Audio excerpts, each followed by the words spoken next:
अस्सलाम वालेकुम, मैं हूं हमास और आप देख रहे हैं क्रिप्टोफिकर। आज की इस वीडियो में डिस्कस करेंगे जुलाई में क्या होने वाला है क्रिप्टो करेंसी से रिलेटेड। इसी के साथ जो डिस्कस करेंगे इंडिया में जो 1% टैक्स लग रहा है उसकी क्या हकीकत है, कौन कौन सी चीज़ें जो उस टैक्स में इंप्लीमेंट हो सकेंगी या नहीं भी हो सकेंगी, इन तमाम चीज़ों को डिस्कस करने की कोशिश करेंगे। यहाँ पर अगर आप देखें तो आपको 11 मई का जो है वो एक आर्टिकल नजर आता है जिसमें लिखा हुआ है, एंड में the deadline for the security exchange commission to approve or reject Grayscale application is 6 July. 6 जुलाई को जो है वो ये अप्रूव हो जाएगी या डिसअप्रूव हो जाएगी। अगर अप्रूव हो जाती है तो ज़ाहिर सी बात है कि आपको एक अच्छा खासा जो है वो पब नज़र आएगा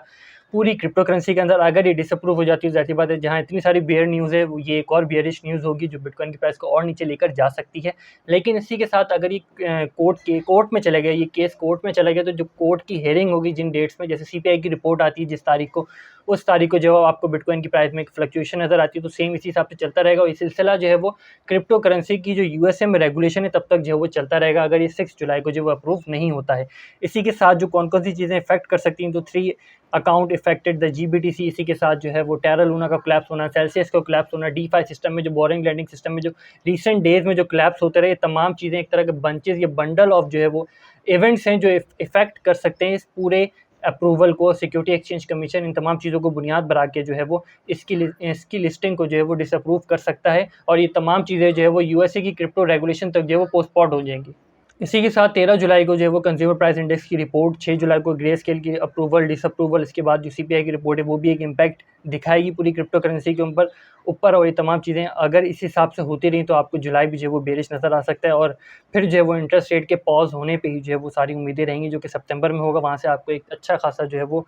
बाउंस बैक जो है नज़र आ सकता है। सेल्सियस को देखें तो सेल्सियस ने 13 जून को जो है वो पॉज किया था विड्रॉल, उसके बाद से ऑफिशियल अपडेट कोई भी सेल्सियस की जानिब से इस वक्त तक जो है वो नहीं आई, जो इस बात को रिप्रेजेंट करती है कि बेयर मार्केट स्टिल जो है वो ख़त्म नहीं हुई और ज़्यादा चांसेस हैं मार्केट किसी टाइम भी जो है वो क्लैप्स हो सकती है।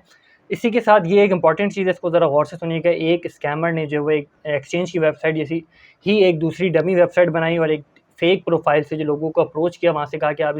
इस जो है वो एक्सचेंज में पैसे डालें, और जब आप पैसे डालते थे तो आपको विड्रॉल में कुछ अमाउंट ही नज़र नहीं आती थी। तो इन तमाम चीज़ों के हवाले से सारा बच के रहें। जब भी आप अपनी कोई एक्सचेंज खोलें या जहाँ आपने अकाउंट बना हुआ है तो उसका यूआरएल मैच कर लें, और इस बात की भी तस्दीक कर लेंगे जो एक्सचेंज आपने खोली है, जो भी प्रोफाइल आपने खोली है, वेबसाइट खोली है, वो एक्चुअली वो ही वेबसाइट है या नहीं है, उसकी डमी वेबसाइट है। इस किस्म के स्कैम्स जो हैं वो सोशल मीडिया में भी होते रहें कि आप जब किसी सोशल मीडिया अकाउंट को खोलते हैं लॉगिन करने के लिए, तो आपको एक तरह का फेक पेज आता है जहाँ पे आप आईडी पासवर्ड लिखते हो लॉगिन होने के लिए, और इतनी देर में जो है आपकी आईडी जो है वो हैक हो जाती है। तो कुछ उसी हिसाब से रिजेंबल करता हुआ इवेंट है, तो इस हवाले से आप काफ़ी ज़्यादा मोहतात रहें।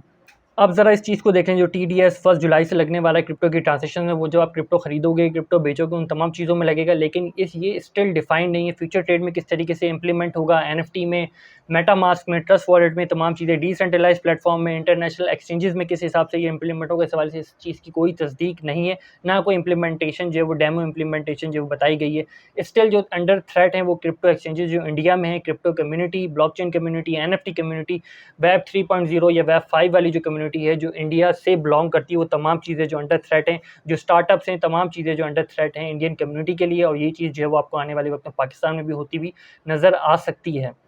और स्टिल जो है वो इस तरीके का 1% जो टीडीएस देना हर ट्रांजैक्शंस पे जो है वो फेसिबल नज़र नहीं आता। सपोज दैट कि आपने कोई एनएफटी खरीदनी है, तो आप किसी एक्सचेंज पे पैसे भेजोगे, वहाँ से मेटामास्क में भेजोगे या डायरेक्ट मेटामास्क में भेजोगे, फिर आप एनएफटी लोगे, फिर एनएफटी जब भी बेचोगे, लोगे, जो कुछ भी करोगे एक्सवाइजेड, जितने भी आप स्टेप फॉलो अप कर रहे हो, आपको जो है हर स्टेप पे जो है वो जैसे एक्सचेंज की फ़ीस जाती है तो वैसे ही आपको जो है वो 1% जो टीडीएस देना पड़ेगा। अगर आप जिससे खरीद रहे हो वो इंडियन है या नहीं है, जो बेचने वाला है वो इंडियन है या नहीं है, या दोनों इंडियन हैं या दोनों इंडियन नहीं है, तो इस हवाले से क्या हो, यानी कि पैरामीटर्स डिफाइंड होंगे। जो मेटामास्क है उसकी कोई नेशनल आइडेंटिटी होती है, जो मेटामास्क वॉलेट है वो किसी इंडियन का है, किसी इंडियन का नहीं है। डिसेंट्रलाइज सिस्टम में जो बाइनेंस का एक तरह का डिसेंट्रलाइज डेक्स भी है, उन तमाम चीज़ों में तमाम चीज़ें किस हिसाब से चलेगी। मेटामास्क में आप कुछ खरीद रहे हो, बेच रहे हो, जैसे इवेंट्स आते हैं, शिट कॉइन्स के भी इवेंट्स होते हैं जहाँ पे आप जो छोटे कम दामों में जो वो कॉइन्स खरीद लेते हो, उनमें से कोई भी एक पंप आउट हो जाता है, आप उसको सेल आउट दे देते हो, सेल आउट कर देते हो। तो डिसेंट्रलाइज सिस्टम में डिसेंट्रलाइज डेक्सेस हैं, यूनिस्वैप है, इस किस्म की पैनकेक स्वैप है,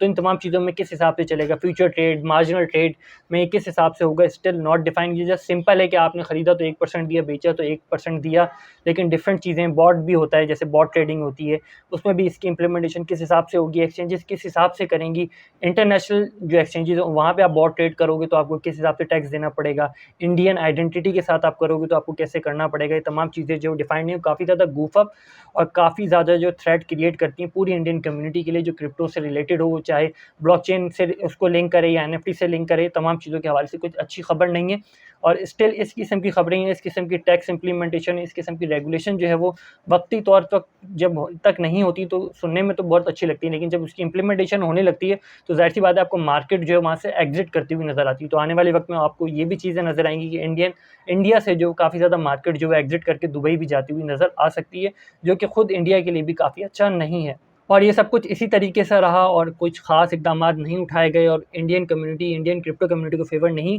किया गया, तो आने वाले वक्त में यही तमाम चीज़ें जो है पाकिस्तानी जो क्रिप्टो कम्युनिटी है, पाकिस्तानी एनएफटी या ब्लॉकचेन की कम्युनिटी है, उनके साथ भी इसी किस्म की कुछ चीज़ें अब होती हुई देख सकते हैं। ये एक और इम्पॉर्टेंट खबर है, प्रोजेक्ट डोगस एनएफटी, इसका डिस्कॉर्ड जो है वो हैक हो गया है। तो डिस्कॉर्ड पे काफ़ी ज़्यादा एनएफटी से रिलेटेड जो प्रोजेक्ट हैं उनके सर्वर जो है हैक होते रहते हैं, काफ़ी ज़्यादा लोगों को नुकसान होता रहता है। तो डिस्कॉर्ड को जब भी आप यूज़ करें, यूटिलाइज़ करें, तो वहाँ से कोई भी चीज़ बाय या परचेज़ करने के लिए, वहाँ पे किसी लिंक को यूज़ करने के लिए जो उसको यूटिलाइज़ नहीं करें, जस्ट फॉर इन्फॉर्मेशन पर्पज़ जो है उसको यूज़ करने की कोशिश करें। क्योंकि पिछले ही महीनों में जो कई हैक्स जो हैं वो हो चुके हैं, जो एनएफटी से रिलेटेड सर्वर्स थे उनमें हो चुके हैं और लोगों को काफ़ी ज़्यादा जो है नुकसान हो चुका है। बिटकॉइन को देखें तो स्टिल आपको बिटकॉइन जो 200 और 300 वीकली मूविंग एवरेज के दरमियान जो है ट्रेड करता हुआ नज़र आ रहा है। और अगर कोई अच्छी न्यूज़ नहीं आती है तो काफ़ी टाइम तक जो है वो आपको इसी रेंज के राउंड अबाउट जो ट्रेड होता हुआ नज़र आ सकता है, जो कि एक अच्छी खबर नहीं है। अगर आप S&P 500 इंडेक्स को, यूएस स्टॉक्स को देखें तो आपको वर्ल्ड मेजर मार्केट में गेन नज़र आता है, लेकिन कल के दिन जब ये मार्केट क्लोज़ हुई थी तो एक डाउनवर्ड साइजिंग में क्लोज़ हुई थी। अभी मार्केट खुली है तो मार्केट खुलने के बाद ज़ाहिर सी बात है थोड़ा बहुत वॉल्यूम होता है, लेकिन ये मार्केट किस पॉइंट पे एंड होगी वो डिसाइड करेगा कि नेक्स्ट पॉइंट जो है वो क्रिप्टो करेंसी का किस जानिब होगा। बिटकॉइन जो है वो आपको और क्रैश होता हुआ नज़र आ सकता है या नहीं आ सकता। इस वक्त जो मार्केट ओपन हुई है बिल्कुल रीसेंट आवर है, मार्केट के ज़्यादातर चांसेस है कि मार्केट यहाँ से जो दोबारा जो है वो इस ट्रेंड लाइन की जानिब भी जो है वो आपको आती हुई नज़र आ सकती है। इस बात के ज़्यादा चांसेस हैं अगर कोई अच्छी खबर मार्केट में नहीं आती है तो। इसी के साथ अगर आप बिटकॉइन को देखें तो बिटकॉइन आपको ये रेंज जो है वो तकरीबन 18,000 से 19,000 की रेंज है वो जब स्टॉक्स ओपन होते हैं, सीएमई ओपन होता है, उस दौरान जो है बिटकॉइन की प्राइस आपको इस रेंज पे ट्रेड होती हुई नज़र आ सकती है। इससे पहले जब ऑफ डेज थे, जब वीक बंद था, तो जब सीएमई बंद था उस दौरान जो बिटकॉइन की प्राइस 17,000 तक गई थी, लेकिन इस चार्ट में जो है वो नहीं गई। सीएमई जब ओपन हुआ तो मार्केट दोबारा से वहीं से स्टार्ट हुई जहाँ से क्लोज आउट हुई थी, तकरीबन ये वाली रेंज थी। इसको हमने जो आपसे पहले भी जो है उसको डिस्कस किया है। तो इस बात के ज़्यादातर चांसेस हैं कि वीक डेज़ में जब यानी कि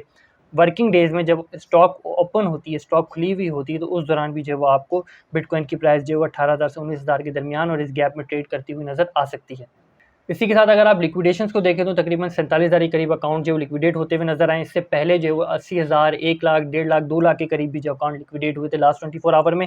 लेकिन जो लिक्विडेशन होने का जो वॉल्यूम है, जो रेशियो, वो भी साथ ही जो वो कम होता हुआ जा रहा है। लॉन्ग एंड शॉर्ट में इक्वल लिक्विडेशन हो रही है, उसका रेशियो भी जो है वो डे बाय डे कम होता हुआ जा रहा है, जो इस बात की तरफ भी इशारा कर रहा है कि जब ऑफ डेज होंगे, जब वीक ऑफ होगा, तो उस दौरान आपको एक बेयर्स की जानिब से मैनिपुलेशन एक और नज़र आ सकती है। जैसे लास्ट वीक हुई थी, तो इस वीक भी जो आपको बेयर्स की जानिब से मैनिपुलेशन नज़र आ सकती है और आपको हैवी लिक्विडेशन जो है वो देखने को मिल सकती है। आप 6 जुलाई को जो बिटकॉइन को किस हिसाब से वेरिएट करता हुआ देख रहे हो, उस चीज़ को कमेंट में ज़रूर मेंशन करना। आपकी बिटकॉइन की प्रेडिक्टेड रेंज क्या है, बॉटम आप क्या प्रेडिक्ट करते हो, तमाम चीज़ों को कमेंट में ज़रूर मेंशन कीजिएगा। फिल वक्त तक के लिए इतना ही। इस फ़कीर को अपनी दुआ में याद रखिएगा। खुदा हाफ़िज़ व नासिर फ़ी अमान अल्लाह।